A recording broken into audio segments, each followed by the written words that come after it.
میں یہ عرض کر رہا تھا کہ یہ بات اس سے واضح ہو جاتی ہے کہ ایک عام آدمی کی ذمہ داری کا دائرہ کیا ہے.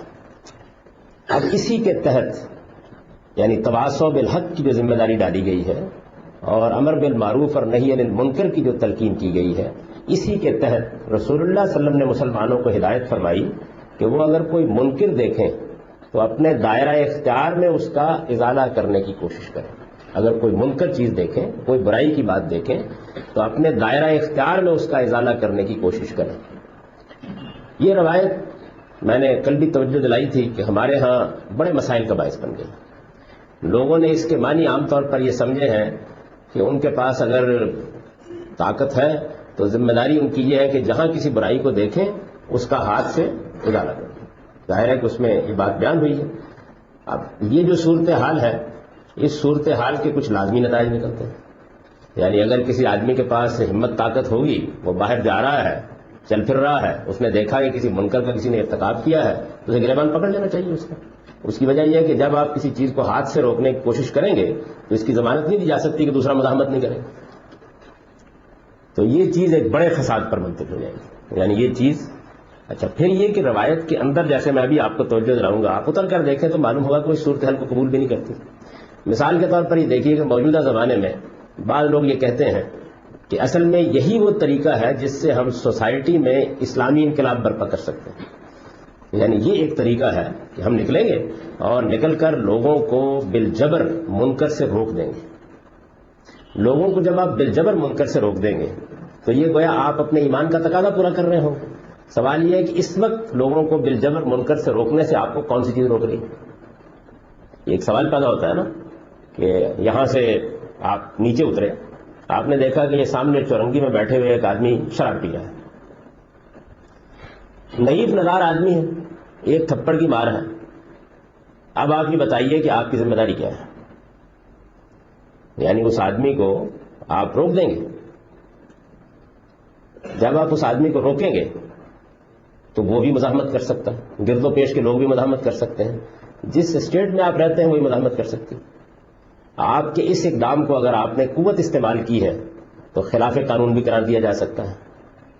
یہ تقاضا ہے. اگر یہ تقاضا ہے تو پھر میرا سوال یہ ہے کہ وہ لوگ جو اس وقت دین کی دعوت کے لیے نکلے ہوئے ہیں یا وہ لوگ جو اسلامی انقلاب برپا کرنے کی جدوجہد کر رہے ہیں وہ یہ کام کیوں نہیں کرتے؟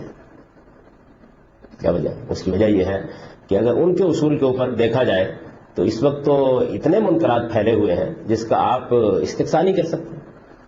اگر ایک داعی دین یہ سمجھتا ہے کہ کسی عورت کو سر سے لے کر پاؤں تک اپنے آپ کو ڈھانپ کر باہر نکلنا چاہیے اور اگر وہ ایسا نہیں کرتی تو وہ ایک منکر کا ارتکاب کرتی ہے. اس منکر کا ارتکاب اب آپ کے شہروں میں، آپ کے بازاروں میں، آپ کی گلیوں میں، میں اس وقت یہ بحث نہیں کر رہا کہ یہ منکر ہے یا نہیں، کس درجے میں ہو رہا ہے. اچھا جو بڑے بڑے ہمارے دین کے دائی ہیں وہ اس حدیث کو پڑھتے ہیں، تو اس حدیث کو پڑھنے کے بعد تو ایمان کا تقاضا یہ ہے نا کہ وہ اس خاتون کو قوت کے ساتھ روک دیں. اور میرا خیال یہ ہے کہ ان میں سے ہر آدمی کو اگر آپ دیکھیں تو اپنے ڈیل ڈور اور جسے کے لحاظ سے اتنی ہمت تو رکھتا ہے کہ اس خاتون کو روک. کیوں نہیں روک؟ وجہ کیا ہے؟ اچھا اس کا جواب دیتے ہیں. اس کا جواب یہ دیتے ہیں کہ ہمارے پاس قوت نہیں ہے اس لیے ہم دوسرے درجے پہ اکتفا کر رہے ہیں. جواب یہ دیتے ہیں کہ ہمارے پاس طاقت نہیں ہے، ہم دوسرے درجے پہ اکتفا کر رہے ہیں. اچھا طاقت کون سی طاقت نہیں ہے آپ کے پاس؟ جسمانی طاقت نہیں؟ وہ تو ہے. اگر فرض کر لیجئے کہ دو چار لوگ ہیں یا چند بیویاں بازار میں خرید و فروخت کر رہی ہیں اور آپ کے بقول انہوں نے منکرات کا ارتکاب کیا ہوا ہے تو ایک جتھا لے کے پہنچ جائیے. اس کا کیا جواب ہے؟ اس کا جواب یہ ہے کہ یہ چیز قانون کو چیلنج کرنے کے مترادف ہوگی. تو میں کہتا ہوں اسی کو میں بیان کر رہا ہوں کہ آپ کا اختیار نہیں ہے، اسی کو واضح کرنے کی کوشش کر رہا ہوں. اچھا اگر آپ یہ کہتے ہیں کہ نہیں ہمارے پاس جب طاقت ہوگی تو پھر ہم یہ کام کریں گے، تو یہ کون سی طاقت ہے؟ یہ وہ طاقت ہے کہ جو آپ کو کسی کام کا مکلف کرتی ہے، وہی طاقت ہے نا. یعنی یہ وہ طاقت ہے کہ بس میں اگر یہ ہمت رکھتا ہوں کہ میں کھڑا ہو کر نماز پڑھ سکوں، یہ طاقت ہے میرے اندر، مجھے کھڑے ہو کر نماز پڑھنی چاہیے. اگر میں یہ طاقت رکھتے ہوئے بیٹھ کر نماز پڑھوں تب میں ایمان کے دوسرے درجے پر آؤں گا.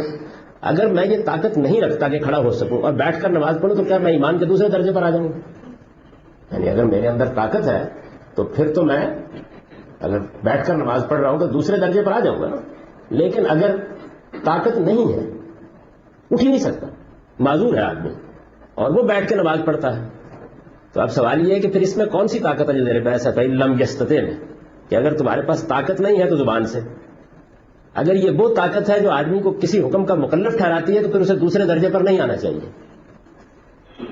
جب آپ یہ کہیں گے کہ اگر تمہارے پاس طاقت نہیں ہے تو بیٹھ کے نماز پڑھ لو، تو یہ کون سی طاقت ہے؟ یہ وہ طاقت ہے جو اللہ تعالیٰ کے کسی حکم کا آپ کو مکلف کرتی ہے، یعنی جس کے بعد آپ کو اس حکم پر عمل کرنا لازم ہو جاتا ہے. یہ طاقت آپ کہتے ہیں آپ کے پاس نہیں ہے، آپ کے پاس نہیں ہے اور آپ اس لیے بیٹھ کر نماز پڑھ رہے ہیں، تو آپ دوسرے درجے پر کیسے آئیں گے؟ میری بات آپ سمجھ میں آئی؟ یعنی اگر تو آپ کے پاس وہ طاقت نہیں ہے جس کے بعد اللہ تعالیٰ کا حکم آپ تک پہنچتا ہے، یعنی یہ بات کہ تم کھڑے ہو کے نماز پڑھو، اس حکم کا مخاطب وہ شخص ہے جس کے پاس کھڑے ہونے کی طاقت ہے، یہ طاقت آپ کہتے ہیں آپ کے پاس نہیں ہے. اگر یہ طاقت آپ کے پاس نہیں ہے اور آپ بیٹھ کر نماز پڑھ رہے ہیں تو آپ دوسرے درجے پر نہیں آ سکتے. حدیث کہتی ہے کہ اگر آپ کے پاس طاقت نہیں ہے اور آپ نے زبان سے یہ کہا ہے اور طاقت نہیں ہے اور دل میں برا سمجھا ہے تو آپ دوسرے اور بلکہ آخری درجے پر آ گئے. تو اس کا مطلب یہ ہے کہ یہاں یہ طاقت مراد نہیں ہے جو طاقت آدمی کو کسی حکم کا مکلف کرتی ہے، بلکہ یہ اصل میں فَإِن لَمْ يَسْتَطِعْ ہمت اور حوصلہ ہے. یعنی آدمی کو ہمت اور حوصلہ، آپ برائی کو روک سکتے تھے، ڈر گئے، بے حوصلہ ہو گئے. روک سکتے تھے، آپ کا اختیار تھا روکنے کا، آپ ملک کے حکمران تھے، آپ گھر کے مالک تھے، آپ ایک فیکٹری کو چلا رہے تھے، آپ وہاں برائی کو روک سکتے تھے، وہ آپ کی جورسڈکشن تھی، وہ آپ کا اختیار تھا. اب آپ ہمت نہیں کر سکے. حکمت کے تحت آپ نے مؤخر کیا، ایک الگ بات، ہمت نہیں کر، حوصلہ ہار گئے، اتنی ہمت نہیں کر سکے کہ حالات کا مقابلہ کر سکے. یہ اب وہ طاقت ہے کہ جس کے بعد آپ دوسرے ایک درجے پر آ جاتے ہیں. ہمت اور حوصلہ نہیں کر سکے، یہ وہی چیز ہے جس کو عزیمت کہتے ہیں. یعنی ایک آدمی نے حوصلہ کیا، مثال کے طور پر یہ دیکھیے کہ رسول اللہ صلی اللہ علیہ وسلم نے ایمان کی دعوت دی، مکے میں لوگ ایمان لے آئے آپ پر. ایمان لانے کے بعد ان سے تقاضا کیا گیا کہ اپنے ایمان کا اعلان کریں. ایک آدمی اس کی ہمت نہیں کر پا رہا، اس کا خیال ہے کہ مجھے تعذیب کا شکار ہونا پڑے گا. قرآن مجید نے یہ کہا کہ آپ دوسرے درجے پر آ جائیں، آپ کا دل اگر ایمان پر مطمئن ہے تو اللہ معاف کر دے گا. ظاہر ہے کہ یہ اب وہ درجہ نہیں ہے جو ابو بکر عمر کو حاصل ہو جائے گا. لیکن اگر صورتحال یہ ہے کہ یہاں فَإِن لَمْ يَسْتَطِعْ سے مراد وہ طاقت اور وہ ہمت ہے جو آدمی کو کسی چیز کا مکلف کرتی ہے، تو پھر تو یہ ہوگا کہ اگر وہ دل سے برا کہہ رہا ہے اور اس سے آگے کی طاقت نہیں رکھتا، یعنی زبان گم ہو گئی ہے مثال کے طور پر، تبھی ہوگا نا. منہ سے لفظ نہیں نکال سکتا، کسی نے بندوق رکھی ہوئی ہے تو اصل میں وہ مکلف نہیں رہا. جب مکلف نہیں رہا تو ایمان کے نیچے درجے پر بھی نہیں آ سکتا. یعنی ایمان کے نچلے درجے پر آدمی اس وقت آئے گا جب وہ اختیار رکھتا ہو، طاقت رکھتا ہو، وہ طاقت رکھتا ہو جو آدمی کو کسی حکم کا مکلف کرتی ہے اور بے حوصلہ ہو کے نیچے ہو جائے، تو تب ایمان کے دوسرے درجے کے اوپر آ جائے گا.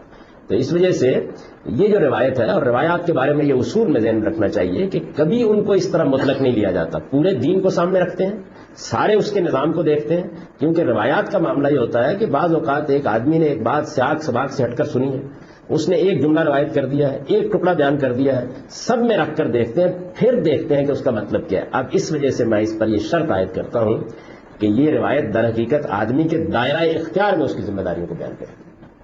یعنی یہ باپ کے لیے اس کے دائرہ اختیار میں بیان کرتی ہے، شوہر کے لیے اس کے دائرہ اختیار میں بیان کرتی ہے، حکمران کے لیے اس کے دائرہ اختیار میں بیان کرتی ہے. اس دائرہ اختیار میں یہ شرط لگا دیجئے اس پر. اب روایت کو پڑھیے. آپ کا ارشاد ہے من رأى منکم منکرا فلیغیرہ بیدہ، تم میں سے کوئی شخص اپنے دائرہ اختیار میں کوئی برائی دیکھے تو اسے چاہیے کہ وہ ہاتھ سے اس کا ارادہ کرے. ٹھیک ہے، یہ بات سمجھ میں آتی ہے. یعنی اب یہ بات درست ہو گئی، سمجھ میں آ گئی کہ آپ کا دائرہ اختیار تھا، آپ اس میں کوئی خلاف قانون کام نہیں کر رہے تھے، آپ اس میں کوئی فساد برپا نہیں کر رہے تھے، آپ کا دائرہ اختیار تھا ہر شخص کا. آپ کا گھر ہے، اس گھر کے اندر آپ محسوس کرتے ہیں کہ ایک نہایت ہی برا کام ہونے جا رہا ہے اور آپ باپ کی حیثیت سے گھر کا کنٹرول سنبھالے ہوئے ہیں، تو آپ کے اس دائرہ اختیار میں ایمان کا اول درجہ یہی ہے کہ آپ اس کو ہاتھ سے روکیں. اور اگر فَإِن لَمْ يَسْتَطِعْ، اگر اس کی ہمت نہ ہو، اب یہ دیکھیے یہ وہ طاقت نہیں ہے جو مکلف ٹھہراتی ہے، ہمت نہ ہو. یعنی آدمی اپنے گرد و پیش کے ماحول میں بعض نہیں ہمت کر پاتا، کمزور ایمان پر کھڑا ہوتا ہے. ہمت نہ ہو تو فرمایا کہ پھر زبان سے تو کم سے کم کہو نا اپنے دائرہ اختیار میں، ضیاء الحق صاحب کی طرح جیسے وہ باز کیا کرتے تھے حکمران ہونے کے باوجود، تو کم سے کم زبان سے تو کہو یہ بری چیز ہے. فَإِن لَمْ يَسْتَطِعْ فَبِقَلْبِهِ، اور اگر اتنی ہمت بھی نہیں ہے، زبان سے بھی ہمت نہیں ہے، تو پھر دل میں تو کم سے کم اس کو برا سمجھو. فرمایا وَذَلِكَ أَضْعَفُ الْإِيمَانِ، یہ آخری ٹکڑے نے واضح کر دیا کہ یہ کون سی ہمت. اور یہ پھر سب سے نچلا درجہ ہو جائے گا ایمان کا۔ اب اگر آپ اس طریقے سے اس روایت کو لیتے ہیں اور اس کے لینے کے سوا کوئی چارہ نہیں ہے، کسی دوسرے طریقے سے لیں گے تو اس کے الفاظ اس کو اگل دیں گے، اس طریقے سے لیتے ہیں تو اس سے کوئی فساد پیدا نہیں ہوتا، کیونکہ اللہ تعالیٰ نے اس دنیا کو جس طرح بنایا ہے اس کے اندر ازل سے اس نے دائرہ ہے اختیار بھی بنایا ہے، یعنی جس طرح ہر شخص کا ایک دائرہ عمل ہے اسی طرح اس کا دائرہ اختیار بھی ہے۔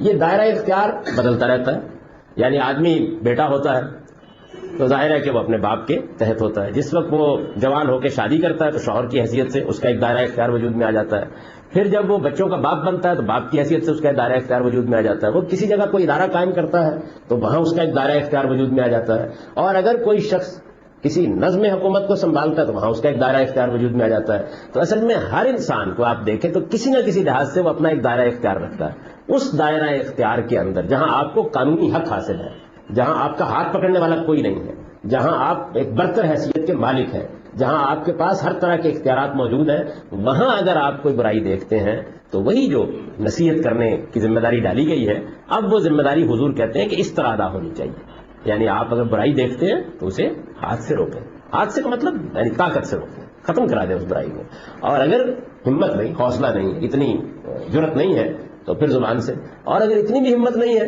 تو پھر دل سے برا کہیں، لیکن یہ ذہن میں رکھیں کہ ذالک اضعف الایمان، یعنی اب آپ ایمان کے آخری درجے میں آ گئے ہیں، اس سے نیچے ایمان کا کوئی درجہ نہیں ہے۔ یہ جس طریقے سے میں اس روایت کو دیکھتا ہوں، آپ یہ دیکھیے اس کے بعد کوئی مشکل پیدا نہیں ہوتی، یعنی اس کے بعد کسی فساد کا کوئی سوال نہیں ہے، اور نہ یہ کسی انقلاب کا لائے عمل ہے، یہ تو اصل میں 24 گھنٹے ہم جو زندگی بسر کرتے ہیں اس کے اندر ہماری ذمہ داری کو بیان کر رہی ہے کہ تم اگر باپ ہو تو متنبع رہو، اگر شوہر ہو تو متنبع رہو، اگر کسی ادارے کے سربراہ ہو تو متنبع رہو، اور اگر کسی ملک کے کسی ریاست کے حکمران ہو تو متنبع رہو، اپنے اپنے دائرہ اختیار میں تمہاری ذمہ داری یہی ہے کہ تم اس ترتیب کے ساتھ برائی کو روکو، اسی ترتیب کے ساتھ۔ اس لحاظ سے دیکھیے تو پھر پورے دین میں یہ بات بالکل ٹھیک ہو جاتی ہے، یعنی ہر لحاظ سے انبیاء کا، صحابہ کا عمل بھی بالکل ٹھیک ہو جاتا ہے، صالحین نے جو طریقے اختیار کیے وہ بھی درست ہو جاتے ہیں، ورنہ تو پھر حضرت مسیح علیہ السلام کی دعوت دیکھ لیجئے، انبیاء بنی اسرائیل کی دعوت دیکھ لیجئے، رسول اللہ صلی اللہ علیہ وسلم کا طرز عمل مکے میں دیکھ لیجئے، ہر چیز توجیحات کے انبار کے نیچے دب جائے گی۔ سادہ اصول بیان کیا ہے کہ ایک عام آدمی کی حیثیت سے آپ لوگوں کو نصیحت کریں گے، تلقین کریں گے، لیکن اپنے دائرہ اختیار میں یہ رویہ اختیار کریں گے، اپنے دائرہ اختیار۔ چنانچہ یہ بات سمجھانے کے بعد پھر میں نے لکھا ہے کہ علم یستطع کے الفاظ، یہ جو آیا نا اس میں علم یستطع، اگر طاقت نہیں ہے تو یہ طاقت نہیں ہے سے مراد یہ کہ اگر ہمت اور حوصلہ نہیں ہے۔ علم یستطع کے الفاظ اس روایت میں اس استطاعت کے لیے استعمال نہیں ہوئے جو آدمی کو کسی چیز کا مکلف ٹھہراتی ہے، یہ وہ طاقت نہیں ہے جس کو ہمارے یہ بزرگ حضرات بیان کرتے ہیں کہ ہمارے پاس طاقت ہوگی تو ہم یہ کام کریں گے۔ طاقت کا مطلب یہ ہے کہ ایک بیچاری نحیف نظار خاتون ہے، اس نے سلیو لیس پہنا ہوا ہے، دوپٹہ نہیں لیا ہوا، تو آپ کے نقطہ نظر سے اگر یہ منکر ہے تو آپ ہٹے کٹے ہیں، کر دیجیے ازالہ، کون سی طاقت نہیں ہے آپ کے پاس؟ دوپٹہ دینے کی طاقت نہیں ہے، اس منکر کو روکنے کی طاقت نہیں ہے، نہیں، اگر آپ اندر اتر کے دیکھیں تو آپ کے پاس اختیار نہیں ہے، اور جب آپ کے دائرہ اختیار میں آپ کو یہ کام کرنا ہوتا ہے تو وہاں آپ ان تینوں طریقوں سے کر سکتے ہیں۔ یہ البتہ الگ بات ہے کسی موقع پر دین کی کوئی حکمت یہ تقاضا کر رہی ہو کہ آپ معاملے کو مؤخر کر دیں، پھر وہ حوصلے کی کمی نہیں ہوتی اور اس میں آدمی ایمان کے دوسرے درجے پر بھی نہیں آتا۔ تو میں نے یہ لکھا ہے کہ بلکہ ہمت اور حوصلے کے معنی میں استعمال ہوئے ہیں جو ایمان کی قوت اور کمزوری سے کم یا زیادہ ہوتا ہے، یعنی وہ آدمی کی ایمان کی قوت ہے، یہ کم بھی ہوتی ہے، یہ زیادہ بھی ہوتی ہے، یہ حوصلہ بڑھ بھی جاتا ہے، حوصلہ کم بھی ہو جاتا ہے، یہ تو کم و بیش ہوتی رہتی ہے، ہر بندہ مومن کیا ہوتی رہتی ہے، لیکن وہ طاقت جو انسان کو کسی چیز کا مکلف ٹھہراتی ہے وہ خدا دیتا ہے، اور جب وہ ملتی ہے تو وہ کم یا زیادہ نہیں ہوتی۔ اس کے بعد تو آپ کو نماز پڑھنی ہے، آپ اٹھنے کے قابل ہیں، کھڑے ہو سکتے ہیں اپنے پاؤں کے اوپر، پڑھیں گے نماز ہر حال میں، لیکن ہمت اور حوصلے کے معنی میں جب طاقت ہے تو پھر وہ ایمان کی قوت سے کم و بیش ہو۔ لہذا ہر شخص کے دائرہ اختیار میں اس کا پہلا کام یہی ہے کہ خود دینی کی کوئی مصلحت مانے نہ ہو تو قوت سے منکر کو مٹا دے۔ زبان سے روکنے کا درجہ اس دائرے میں دوسرا ہے، اور دل کی نفرت وہ آخری درجہ ہے کہ آدمی اگر اس پر بھی قائم نہ رہا تو اس کے معنی پھر یہی ہے کہ ایمان کا کوئی ذرہ بھی اس میں باقی نہیں رہے گا۔ قرآن کی تصریحات، دین کے مسلمات، رسولوں کی سیرت اور روایت کے اپنے الفاظ کی روشنی میں اس کی صحیح تعبیر یہی ہے جو ہم نے بیان کر دی ہے۔ قرآن مجید نے بھی جگہ جگہ اس بات کو بیان کیا ہے، یہ بتا دیا ہے کہ ایک دائی کی حیثیت سے پیغمبر کا کام بھی یہ نہیں ہے کہ وہ داروغہ بن کر کھڑا ہو جائے، اس کا کام یہ ہے کہ وہ نصیحت کرے، اس لیے کہ اس وقت اس کا کوئی دائرہ اختیار نہیں پیدا ہوا ہوتا۔ تو آپ قرآن مجید کی تصریحات کو دیکھیں، دین میں جو مسلمات ہیں ان کو دیکھیں، رسولوں کی سیرت کو دیکھیں، روایت کے اپنے الفاظ جیسے کہ میں نے فَإِن لَمْ يَسْتَطِعْ کے بارے میں آپ کو توجہ دلائی، ان کو دیکھیں تو اس کی صحیح تعبیر یہی ہے کہ یہ دائرہ اختیار سے متعلق ہے. شوہر، باپ، حکمران سب اپنے اپنے دائرہ اختیار میں لا ریب اسی کے مکلف ہے کہ منکر کو قوت سے بٹھا دیں. اس سے کم جو صورت بھی وہ اختیار کریں گے بے شک ضعف ایمان کی علامت ہے. لیکن اس دائرے سے باہر اس طرح کا اقدام جہاد نہیں بلکہ بدترین فساد ہے. اس دائرے سے باہر، آپ کے دائرہ اختیار سے باہر، یعنی آپ شوہر ہیں اپنی بیوی کے، دوسرے کی بیوی کے نہیں. آپ باپ ہیں اپنی اولاد کے، دوسرے کی اولاد کے نہیں. آپ مالک ہیں اپنے ادارے کے، دوسرے کے ادارے کے نہیں. آپ حکمران ہیں اپنی حکومت کے، دوسروں کی حکومت کے نہیں. تو جو آپ کا دائرہ ہے اس سے باہر اگر آپ نے یہ اقدام کیا، یعنی منکر کو آپ ہاتھ سے مٹانے کے لیے اٹھ کھڑے ہوئے، تو یہ جہاد نہیں بلکہ بدترین فساد ہے جس کے لیے دین میں ہرگز کوئی گنجائش ثابت نہیں کی جا سکتی.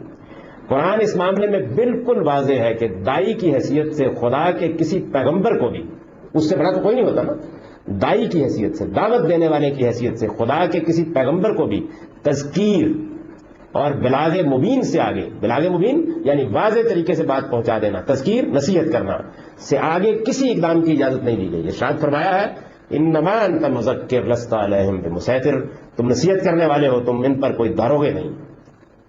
تو یہ دین کا اصول. اگر اس میں سے دائرہ اختیار کی بات آپ نے نہیں سمجھی بحث کر لیجئے، اور اگر یہ نہیں ہے تو پھر اس روایت سے بڑھ کر فساد کا منبع کوئی چیز نہیں ہو سکتی. اور موجودہ زمانے میں لوگوں نے اس کی بنیاد کے اوپر بڑا فساد برپا کیا ہے. تنظیمیں اور جماعتیں بنی ہیں جنہوں نے کہا کہ ہم صرف یہ نہیں ہے کہ لوگوں کو جا کے بتائیں گے کہ یہ حق ہے یہ باطل ہے، نصیحت کریں گے، بلکہ یہ کہ ہم موسیقی کی وجہ سے الٹ دیں گے، ہم جائیں گے چند گنڈوں کو لے کر جائیں گے، حملہ کر دیں گے، ہم کسی کو مار دیں گے، ہم کسی کے خلاف بلوا کر ڈالیں گے، اگر ریاست کوئی کام کرنا چاہے گی تو الٹیمیٹم دے دیں گے. اور پھر اسی طریقے سے انہوں نے کہا کہ ہم ایک انقلاب کا لائے عمل برآمد کریں گے. یہ قرآن کے خلاف ہے، یہ انبیاء علیہ السلام کی سیرت کے خلاف ہے. خدا کی زمین پر اللہ کبھی فساد کو پسند نہیں کرتے. جو بات پیغمبر صلی اللہ علیہ وسلم نے کہی ہے وہ یہ بات ہے کہ اپنے دائرہ اختیار میں اپنی ذمہ داریوں کو اس طریقے سے ادا کریں. تو یہ میں نے یعنی مہمات مسائل کی طرف توجہ آپ کو دلائی ہے. کوئی سوالات کرنے تو کر لیں، اس کے بعد آگے پھر وہ باتیں جن میں امید آپ مجھ سے کوئی اختلاف نہیں کریں.